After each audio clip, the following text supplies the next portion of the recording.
magical, but we keep our silence. You could tell me anything wrong. You could tell me all your secret wishes. Only in our eyes, only in our eyes, make the soul kiss. But we will never pass this way again. We will never know each other better. Ships pass in the night, but in the wake they leave just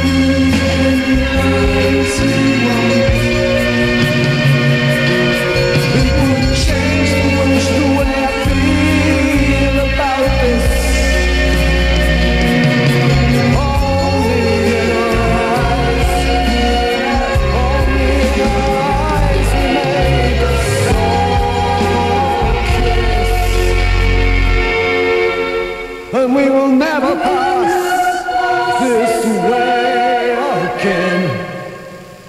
But we'll always feel each other's presence. Ships pass in the night, and when we wake, we're left with phosphorus.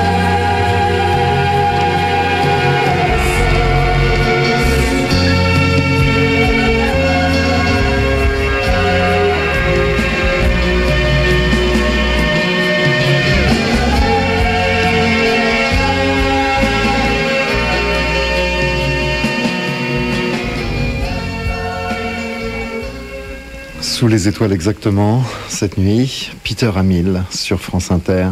Que vient-on d'écouter, Peter, s'il vous plaît? Phosphorescence, une chanson assez nouvelle de The Thin Man Sings Ballads, une nouvelle disque, une compilation des chansons peut-être plus normales que la plupart de mes disques.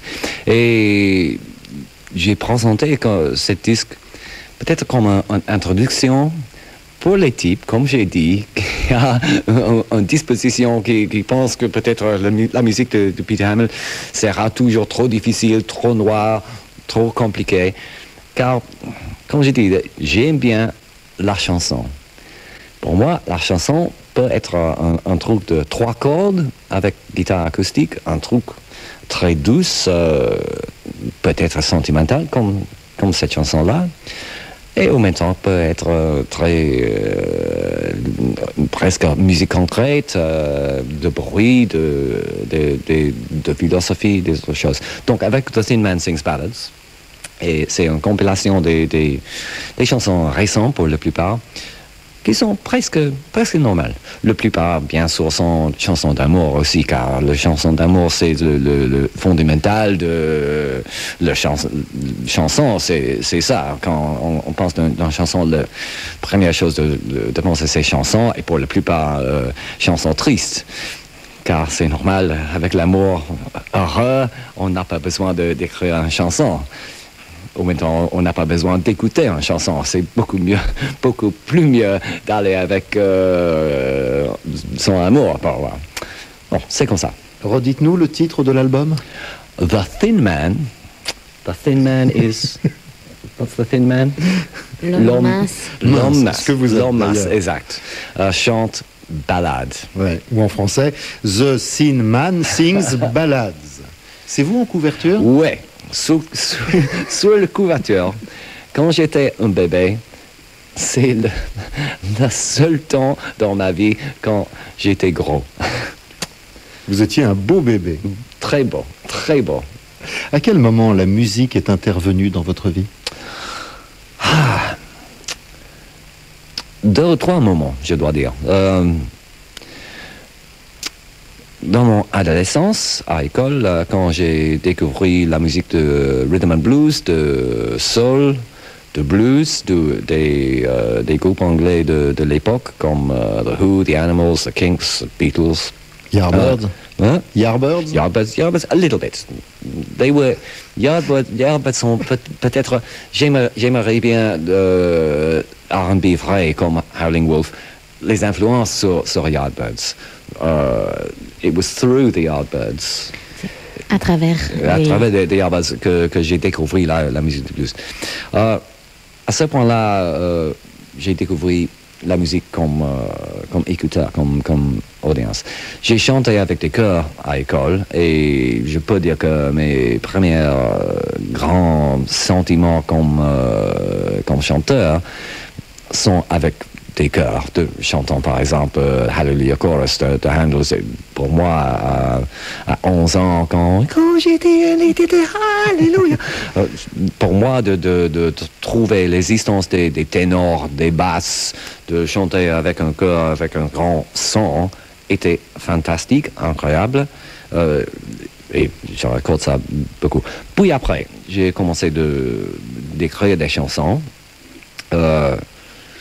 Et soudainement, je suis là, un musicien professionnel, haha, avec Van de Graaff. Pourquoi Parce que j'étais un écrivain de chansons. J'ai commencé d'être un chanteur. Je peux jouer des cordes sur piano, des cordes sur guitare. Mais à l'époque, je n'étais pas vraiment un musicien. Les autres sont vraiment musiciens, avec la technique, les studies, tout cela. Mais moi, j'étais un jeune égoïste, je peux dire, comme normal, car sans être un égoïste, c'est impossible d'être un écrivain de la littérature, des chansons, de rien. Donc, c'est pour ça, le haha. Puis, après 2 ans ou 3 ans de Van de Graaff, j'ai appris quelque chose de la vie d'un musicien, de la manière de se porter qui fait la musique. Et j'ai commencé à ce point-là d'être un musicien. Au fin de Van de Graaff, 6 ou 7 ans après, oui, je crois à ce point-là, j'ai devenu un musicien. Pas exactement normal, parce que j'ai appris la musique sans études, absolument sans des études. Oui, mais donc sans barrière. Sans barrière, exactement. C'est pour ça qu'il était possible pour moi d'écrire des chansons du commencement, parce que je n'ai pas... Quand je joue un A mineur, par exemple, pour un musicien, c'est absolument clair.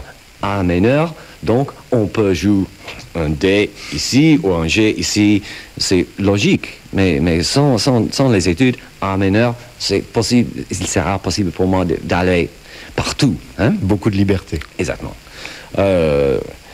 Donc, ce sont 3 périodes où j'ai trouvé la musique rentrer dans ma vie. Comme un pas de l'audience, quand Van de Graaff a commencé, et au même temps quand Van de Graaff est fini. Car quand j'ai commencé, quand j'ai laissé l'université après 1 an pour faire la musique, j'ai 20 ans à cette époque, et comme tout le monde à 20 ans, je n'ai pas vraiment un sentiment de l'avenir ou d'où j'irai dans l'avenir.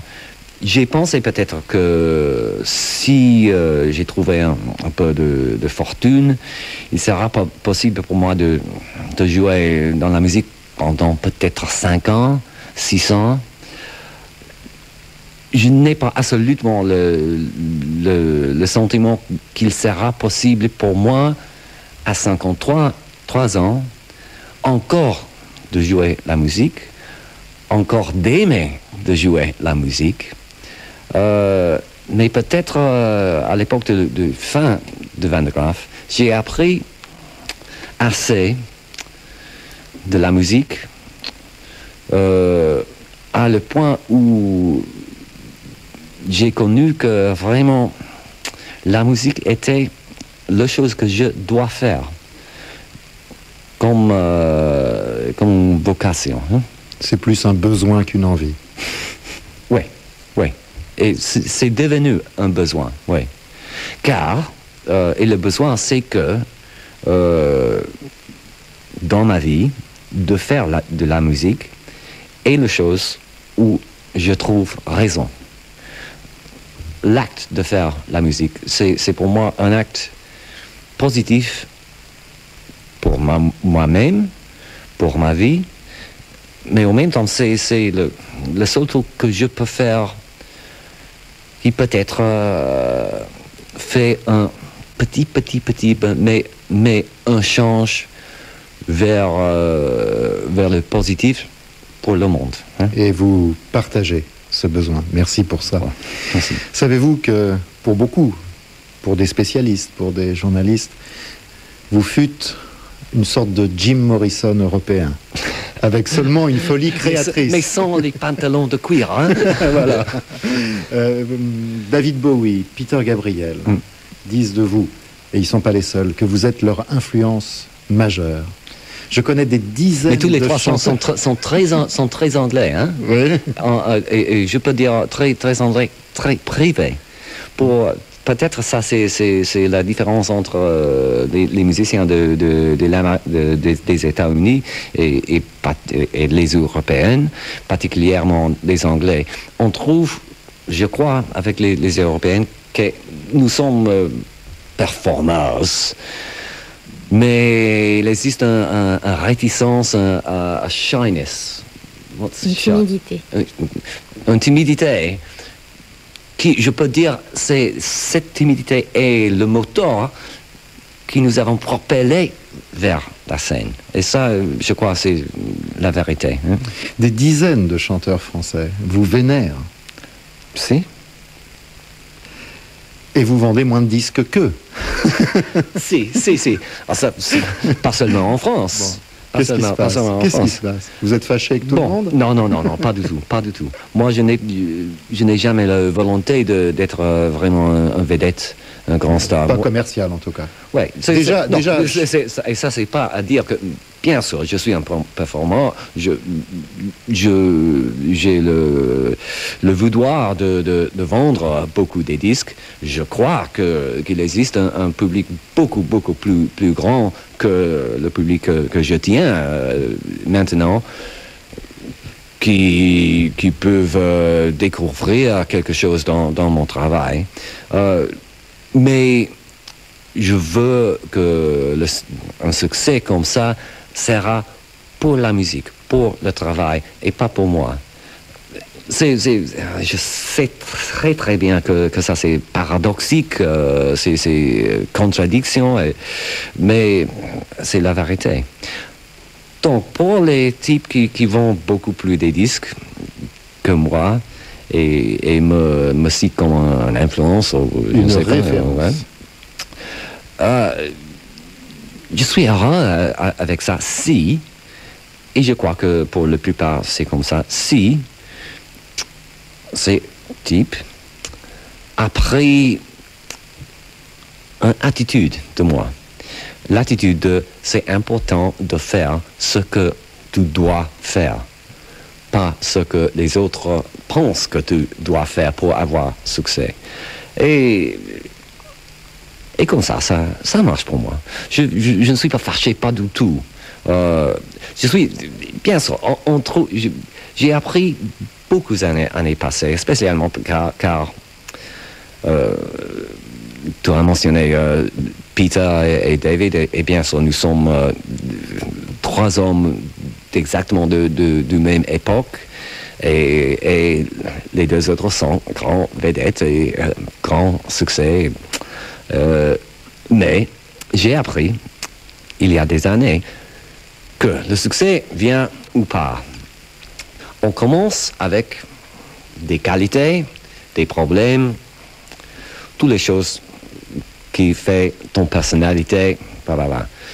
Avec succès, la personnalité ne changerait pas. Les problèmes changent, mais en qualité, pas en quantité. Hein? Donc, bien sûr, j'ai des problèmes. De temps à temps, c'est une bataille pour moi de continuer. Comme tout le monde, j'ai des jours où j'ai des espoirs, où il me semble impossible de continuer. Et bien sûr aussi des jours quand je suis fâché.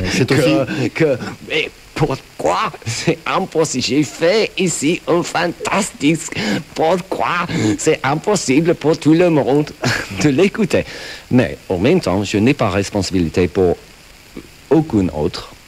Quand on a un succès, on a responsabilité pour une grande maison de disques. 50 personnes peut-être immédiates dépendent sur toi pour leur carrière, pour les vies de leur famille. Moi, je suis responsable pour ma famille, pour les musiciens du temps en temps qui jouent avec moi, pour moi-même et pour ma musique. Bien sûr, il existe là-dedans des problèmes, mais ces problèmes sont aussi une source d'inspiration. Sur un plan humain. Ouais. Ces problèmes sont une source d'inspiration, de motivation aussi. Oui, exact. On revient dans les paradoxes. Et le plus grand succès, après un certain temps, c'est impossible pour eux de rencontrer une nouvelle personne sans de penser, est-ce que quelque chose qu'il veut de moi, pourquoi il m'a dit cette chose, c'est pour une raison intérieure, Et ça, c'est dur. Bon, est-ce que je sais tout ça. Au même temps, je suis encore un ami avec Peter, mais nous pouvons rencontrer exactement homme sur homme. Hein? Était-ce bien raisonnable d'appeler un groupe Vanderkraft Generator? Je crois que même qu'il y aurait pu y avoir pire, Zeiss Manfold on the Screaming Plasma Exudation. Si. C'était pas très commercial, pas très marketing. Non.